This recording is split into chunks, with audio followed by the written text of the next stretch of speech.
Dear students, welcome to electronics class. In continuation with the differential amplifier, we have studied dual input balanced output differential amplifier. Working of dual input balanced output, that means in differential amplifier we can connect in four modes. There are four modes of differential amplifiers. We have already studied the working of differential amplifier. That was the first type, that is dual input and balanced output differential amplifier. That means double-ended input and double-ended output. The input is given, usually differential amplifier will be having two inputs and two outputs.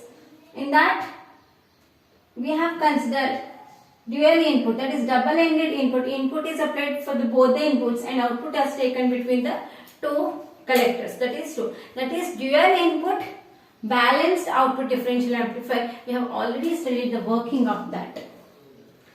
And the second one is dual input unbalanced output differential amplifier. In that double-ended input and the output is taken from the only one collector. So that will be looking like the input is applied to the base of the two transistors and output is taken at only one collector. That means output is taken. So we can, depending on our application, we can take output from either from the two collectors or from the one. If you are taking output from the only one collector, only one output is there, then dual input unbalanced output differential amplifier it will be. Okay. The third one is single input and balanced output. That is single-ended input. Only one input will be there and the other input will be grounded. So when single-ended input and only single-ended balanced outputs, double-ended output, that is output is taken between the two collectors V01 and V02 and input is applied to only one base. That is called a single-ended input and balanced output. When it comes balanced, then we are taking the output between the two collectors. And the fourth one is single input and unbalanced output. In that only one output and only one input will be present. Okay, so these are the four modes of differential amplifier. So depending on our application, we will decide which mode of differential amplifier is used. Actually, most commonly used that if you study this dual input and balanced output differential amplifier working, you can understand the other three easily. So in our syllabus, we have only the working of dual input and balanced output differential amplifier that we have already completed. Okay.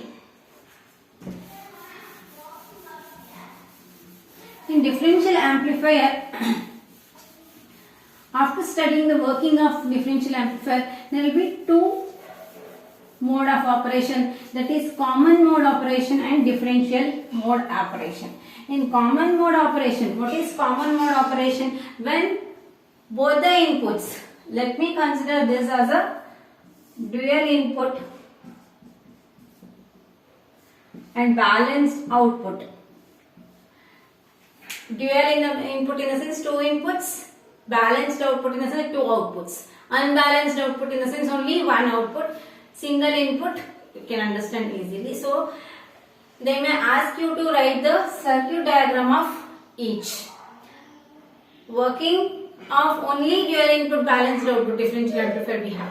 But in the examination they may ask you to write circuit diagram of any of this.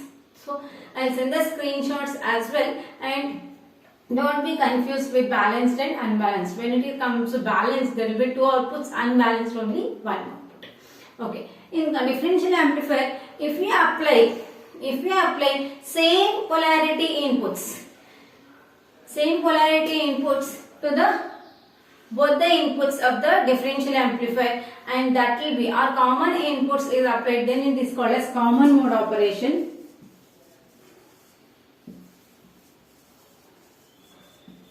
and the gain obtained by common mode operation is AC, denoted by AC, so that will be 0.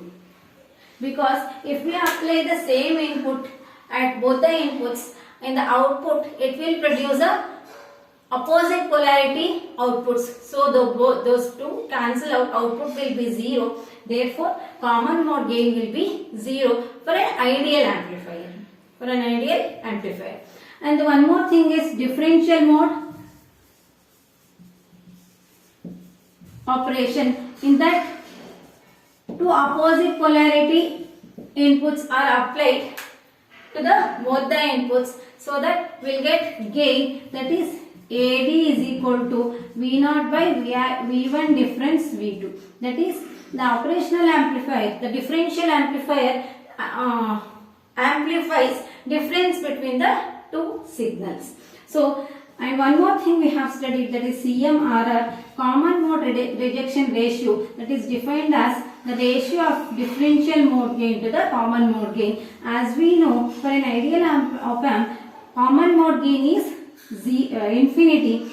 Therefore, common mode gain is 0. The CMRR value for an ideal amplifier will be infinity. That is common mode rejection ratio. So, from this, what we will come to know is the differential amplifier will reject the common mode signals and amplify the differential mode signals. So, for an ideal amplifier, common mode gain should be 0. That means common mode rejection ratio will be infinite. Then it is said to be an ideal amplifier. But practically, it is not possible to have a infinite value of common mode signals. So, it will be having some high value of CMRR, that will be around 90 dB. That's why we will discuss while discussing the characteristics of ideal amplifier. Okay. And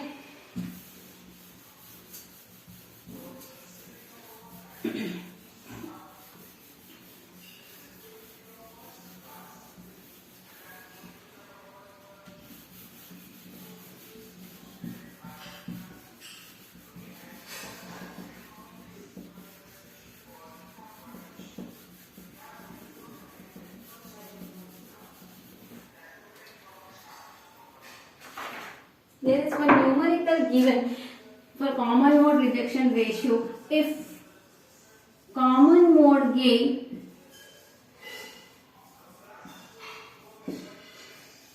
and differential mode gain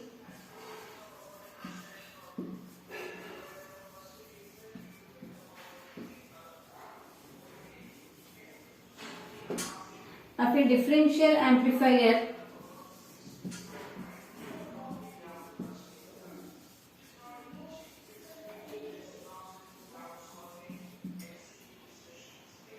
are 0.1 and 500 respectively.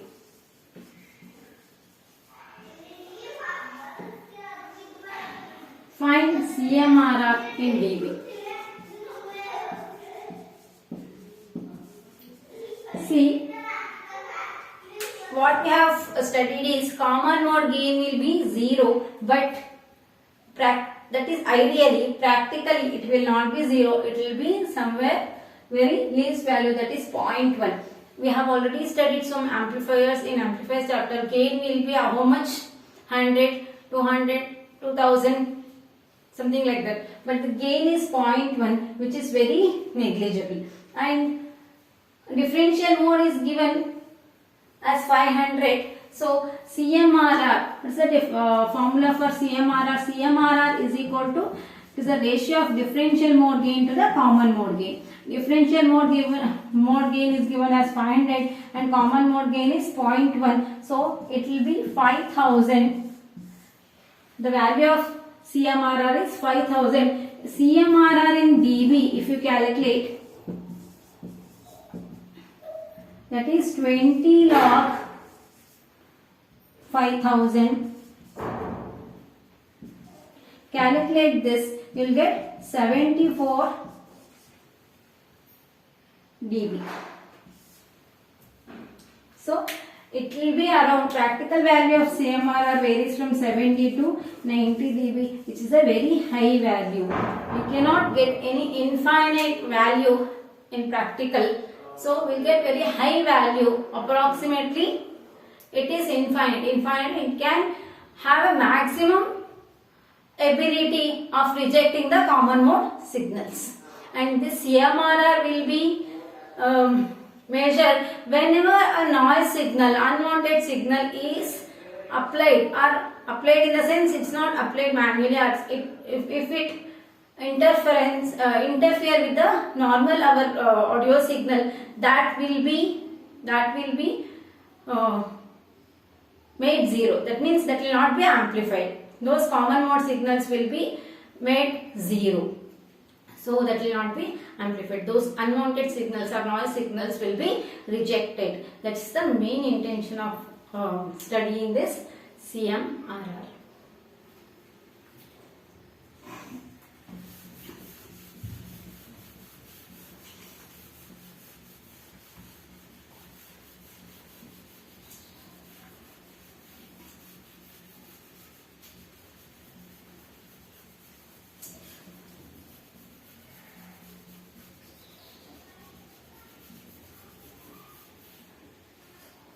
Okay. While studying the operational amplifier definition, so what is the definition of operational amplifier? Operational amplifier is a high gain. It's a high gain, high input impedance,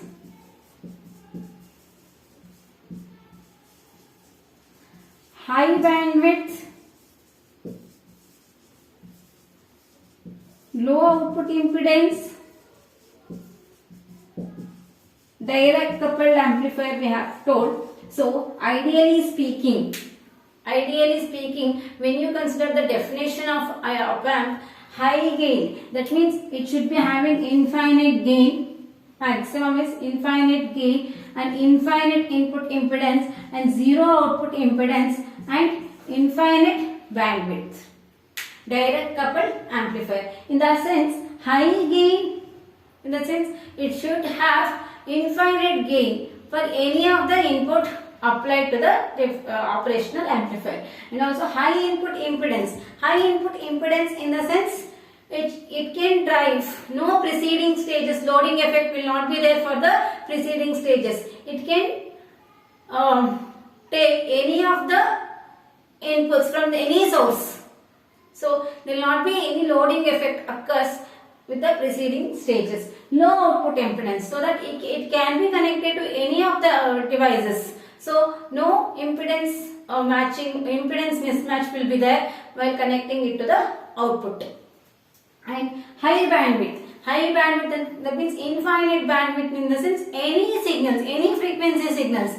The input signals will be having from 0 to infinite hertz.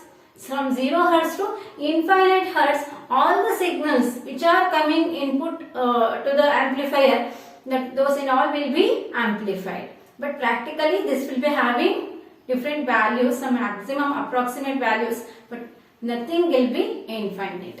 So according to this, the equivalent circuit of ideal amplifier, ideal op-amp, the equivalent circuit of ideal op-amp can be written as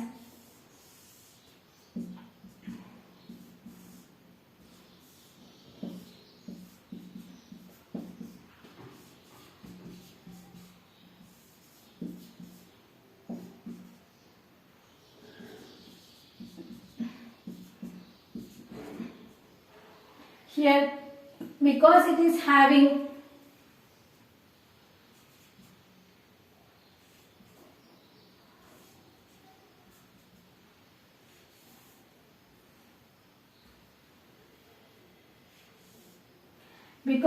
having high input impedance, current entering the node will be, current entering into the op-amp will be 0.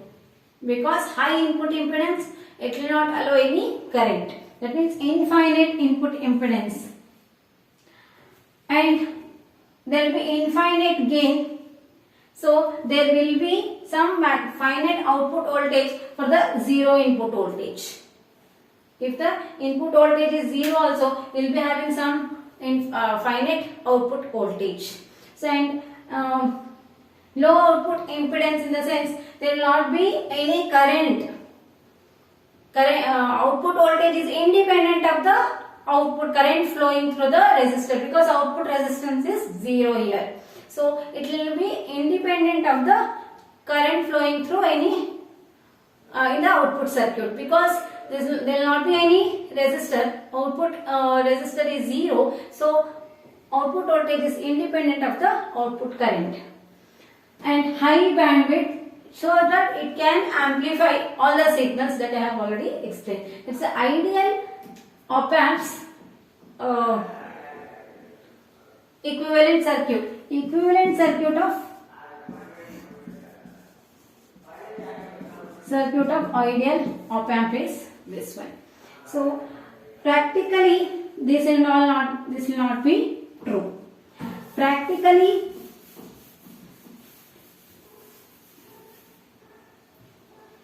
op-amp will be having some finite, that means gain will not be equal to infinite, and Ri, input impedance, will not be equal to infinity, and R0 will not be equal to 0, and bandwidth will not be equal to infinity. So this is practical characteristics. In that practical equivalent circuit of practical op-amp will be, it will be having some finite input impedance, that is maximum value you can take approximately, it is infinite you can consider, but for output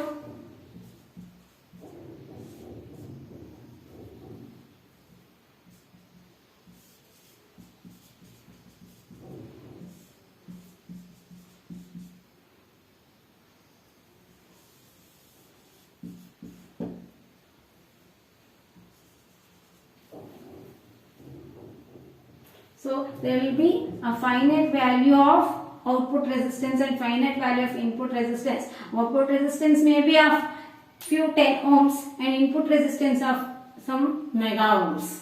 So, but maximum value it will be having, but it will not be having any infinite values. If they ask you to write the equivalent circuit of ideal op-amp, you have to write this. If they have asked you to write equivalent circuit of practical op-amp, in that you have to mention input resistance, you have to draw the input resistance and output resistance, because there will be some finite values of input and output resistance. Input resistance may be of several mega ohms, output resistance of will be some few 10 ohms, something like that. Okay.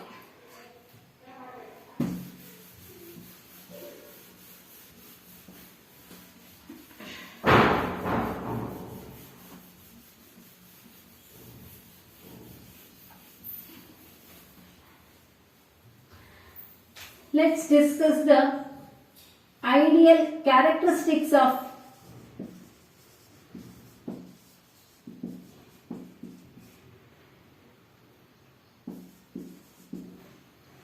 op-amp.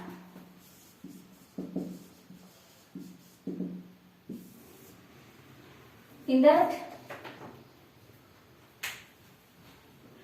open loop gain is the first one.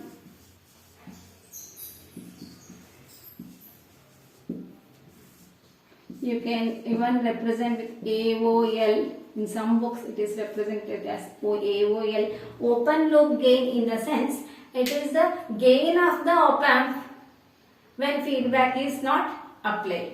That means without feedback. Gain of the op-amp without feedback is called open loop gain of the op-amp. So ideally open loop gain will be ideal value of the op-amp. Open loop gain is infinite. Practically it will be at somewhere around 10 to the power of 5 to, I will mention that ideal practical. Ideal value will be For ideal op amp, gain will be some infinite, and for practical op amp, it will be 10 to the power of 5 to 10 to the power of 6. Okay, maximum gain it will be having, it will be in the range of 10 to the power of 5 to 10 to the power of 6. This is open loop gain, is the gain of the op amp without feedback. So that is called as open loop gain of op amp. The second one is input impedance.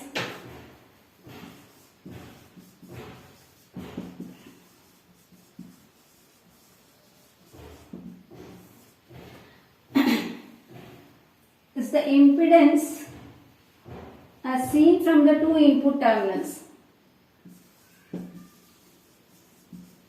Impedance of op amp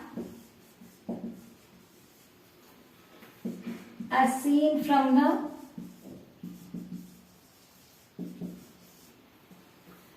two input terminals.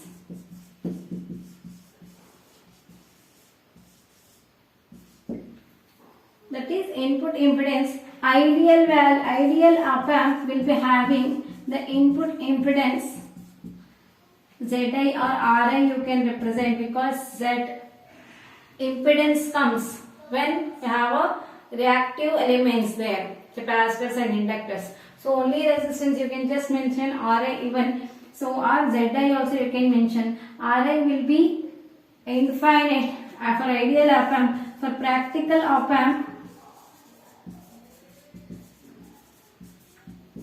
it will be around some mega ohms, several mega ohms. Next is output impedance.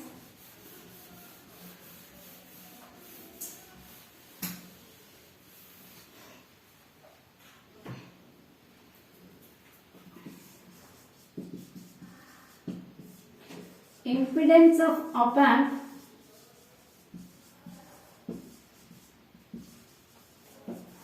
as seen from the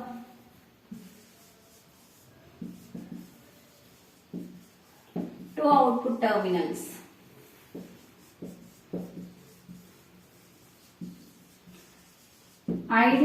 For ideal op amp, output impedance value, that is R naught or Z naught, will be equal to 0. For practical op amp,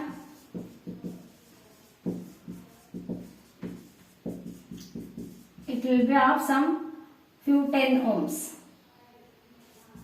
Few ohms or few tens of ohms you can write.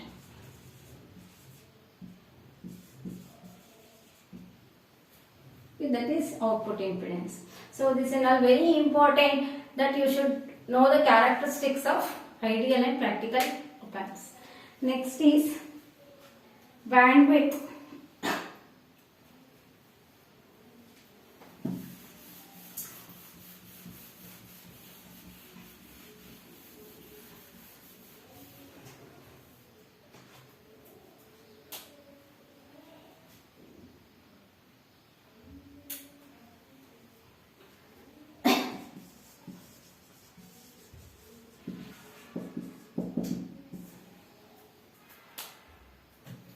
Bandwidth is ideal value of bandwidth is infinite, but practical op amp, for practical op amp, it will be some few mega ohms, megahertz. So that means infinite value of bandwidth, in the sense the op amp should provide amplification. Op amp should provide amplification for all the frequencies from 0 Hz to infinite Hz. That I have already explained. So if that is the case, that is impossible, infinite value. So it will be, there is no limit. There is no limit for the upper cutoff frequency they are telling, but it will be having some finite value, that is few megahertz practically. Okay.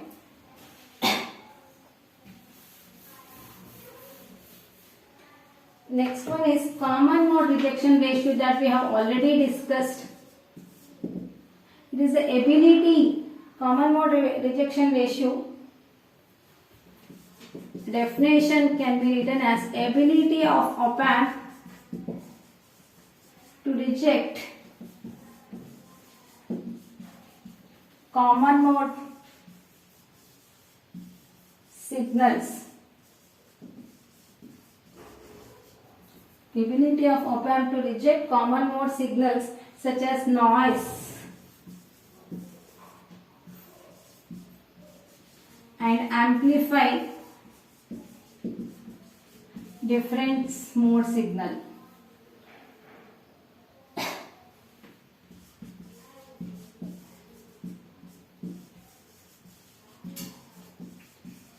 What is CMRR? Definition is ability of op-amp to reject common mode signals such as noise and amplify differential signals. For ideal op-amp, its value CMRR will be having the value of infinity. For practical op-amp, CMRR will be somewhere around 70 to 90 dB. One numerical also we have solved, we might have got an idea about this.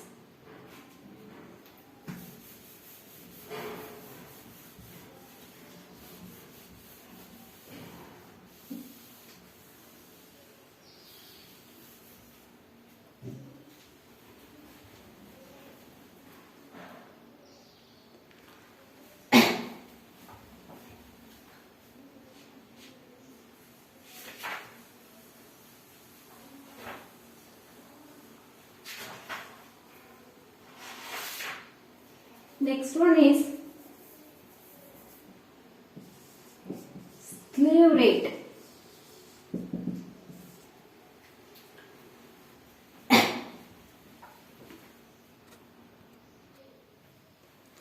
Okay, next one is slew rate. Slew rate is a new word for you, and it is defined as maximum rate of change of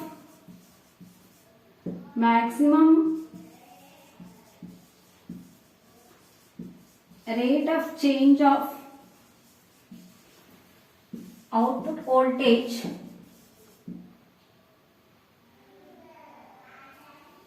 when large input signals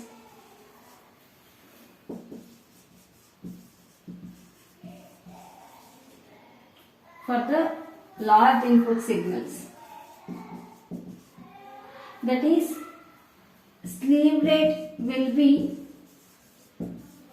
delta V naught by delta T. It is measured in microvolt per microseconds.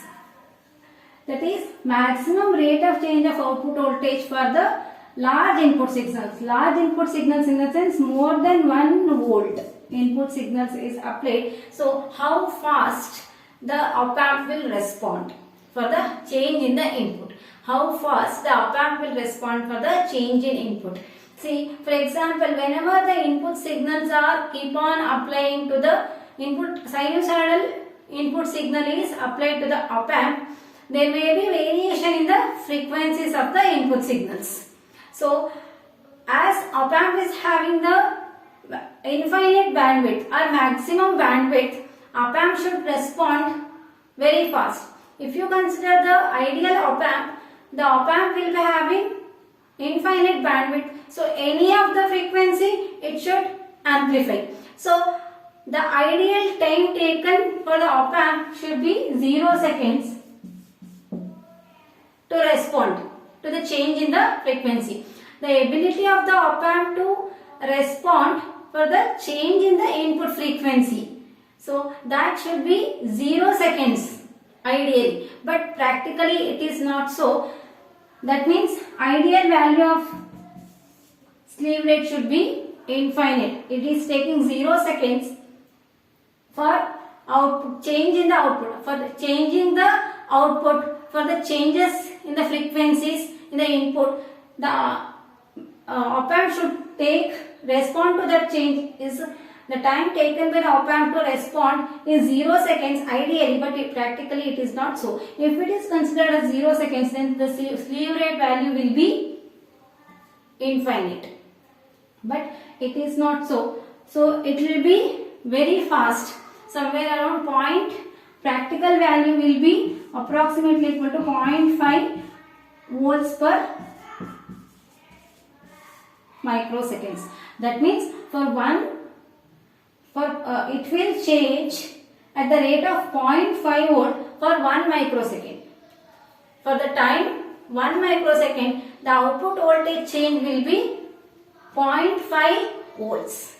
Usually it should take 0 seconds, but it is not so practically. So slew rate is defined as maximum rate of change of output voltage for the large input signals, or how the ability of the op-amp to respond for the change in the input frequency, for the change in the input signal frequency. So ideally it should take 0 seconds, but it is taking few microseconds. Therefore, for 0.5 volt change in the output, it is taking 1 microsecond. That is a practical value.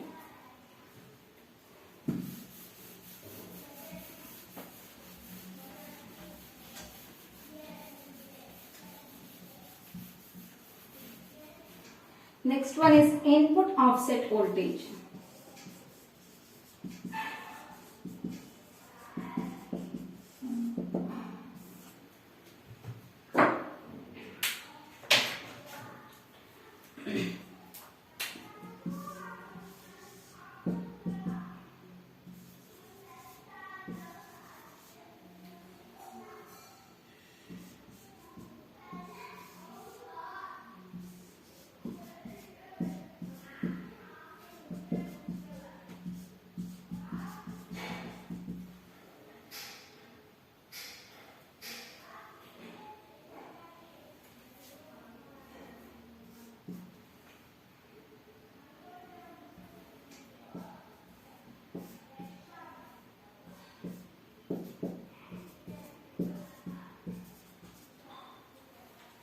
That is, for the whenever an same input is applied to the two inputs of the op-amp, the output should be 0. But practically it is not the case. So whenever the same input is applied to both the inputs, the output should be 0. That is for an ideal op-amp. But practically it is not so. Therefore, there must be a small input voltage should be applied to the terminals of the input to make the output 0. It is the small input voltage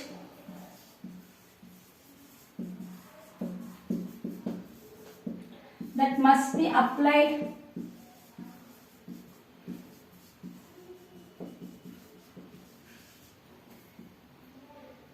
to make the output of op-amp 0. So it is a balancing technique. That means to op-amp work properly, output should be 0 for the 0 inputs, or whenever a same input is applied to the op-amps. But it will not be so. So there must be a small input voltage applied to the inputs of the op-amp to make the output 0. That is called input offset voltage. Offset. Whenever op-amp is input signal is not given, whenever AC signal is, before applying the AC signal, we should check the characteristics of op-amp. That is, the output should be 0 whenever you apply the same input signals. If that is not done, we have to apply a small input signal, input voltage, DC voltage, to make the output 0. That is called input offset voltage. It's also called as balancing technique.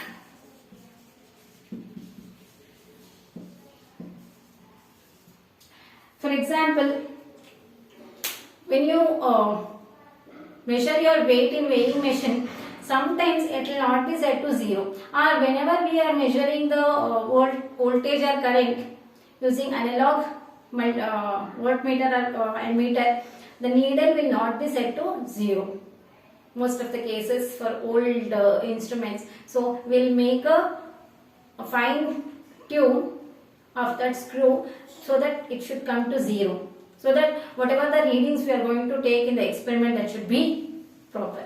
So that is what the small input voltage must be applied to the op amp to make the output 0, that is called as input offset voltage.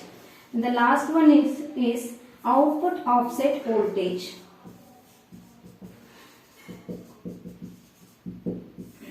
Whenever the input of the op amps are saying output must be 0, but it is not so. There is an error voltage.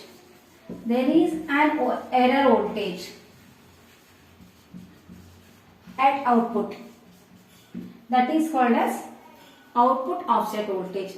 Whenever both the inputs are grounded,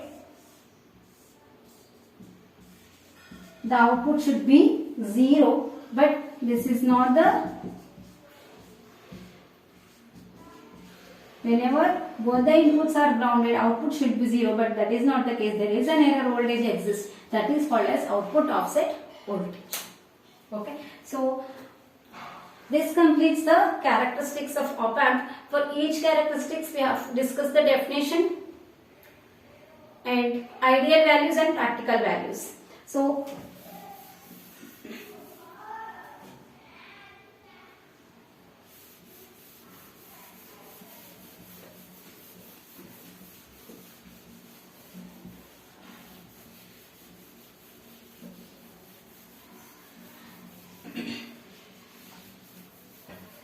the assignment for you people is characteristics of, you have to list the characteristics of op amp, ideal and practical op amp.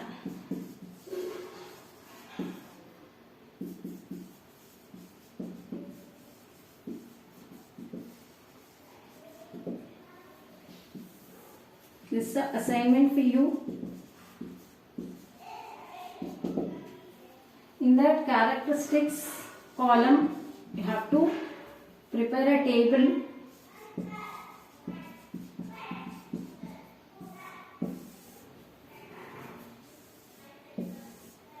ideal op amp, practical op amp.